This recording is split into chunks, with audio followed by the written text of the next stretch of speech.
Good morning દોસ્તો, કેમ છો? બધા મજામાં હશો?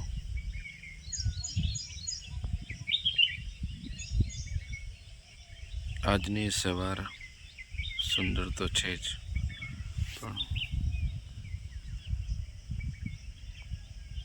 કેટલાક એવા ભાવો ઉમટી રહ્યા છે કે જે આપ સમક્ષ વાત કરવા માંગુ છું. પરમ પૂજ્ય સંત શ્રી હરિહર દાસ બાપુ થોડા સમયથી બેડા ગામથી ઉત્તરાખંડ નૈનીતાલ ગયા છે અનુષ્ઠાન માટે.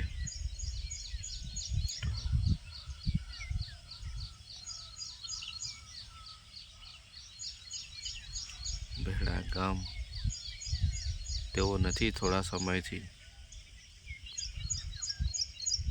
પણ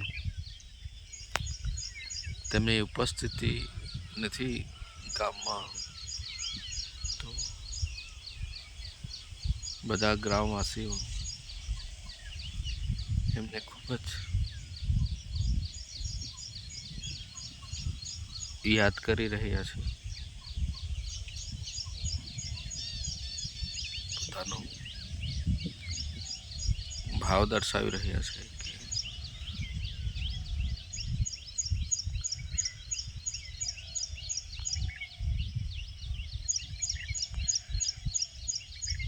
બાપુજી ક્યારે આવશે.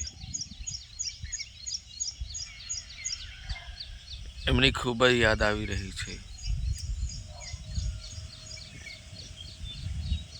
દરેકને મનમાં એ જ છે, બાપુજી ક્યારે આવશે, બાપુજી ક્યારે આવશે.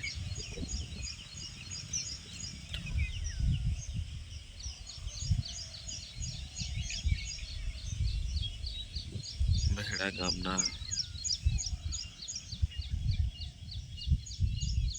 નહીં પણ આખા વિસ્તારના, દેશ માટે, વિશ્વ માટે ખૂબ જ યત્નો, પ્રયત્નો, પ્રયાસો ભક્તિના માધ્યમથી એમણે કર્યા છે કે દરેકનું જીવન સફળ બને, કેવું રહેવું જોઈએ. રામકથા, ભગવદ કથા, ભગવદ્ ગીતા, સાંઈ કથા, એ રીતના ભક્તિના માધ્યમથી, સંત ચરિત્રના માધ્યમથી એમને પ્રદાન કર્યું છે અત્યાર સુધી. તો દરેક ચરિત્રો ખરેખર દેખાઈ રહ્યા છે. એમની અનુપસ્થિતિ, તેઓ ઉપસ્થિત નથી ગામમાં, તો ખૂબ જ ખાલીપો લાગી રહ્યો છે.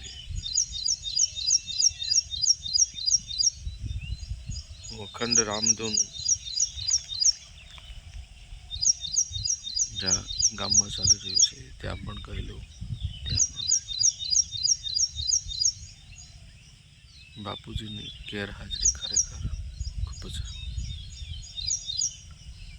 બધાને લાગી રહી છે. દરેક વ્યક્તિ એમને યાદ કરી રહ્યા છે. તો વધારે વર્ણન તો હું નથી કરી શકતો, મારામાં એટલી ક્ષમતા નથી કે બાપુજીનું ચરિત્રને વર્ણન કરી શકું. અને તેઓ અહીંયા નથી તો બધાની પરિસ્થિતિ શું છે એ હું કહી શકતો નથી. પણ એક ભાવ છે દોસ્તો, એટલે કે પૂજ્ય બાપુજી જ્યાં પણ હોય ત્યાં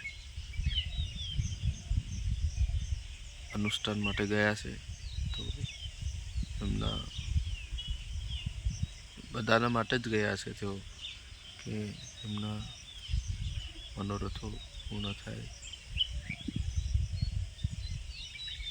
તેઓ જે કાંઈ કાર્ય માટે ગયા છે તે સફળ થાય અને ફરીથી જલ્દીથી બેડા ગામમાં આવે ને પોતાના જે મહાન કાર્યોને કરી રહ્યા છે, તો કોટી કોટી એમને વંદન છે. ખરેખર પૂજ્ય બાપુજીની ખૂબ જ યાદ આવી રહી છે. વધારે હું કહી શકતો નથી, બોલી શકતો નથી.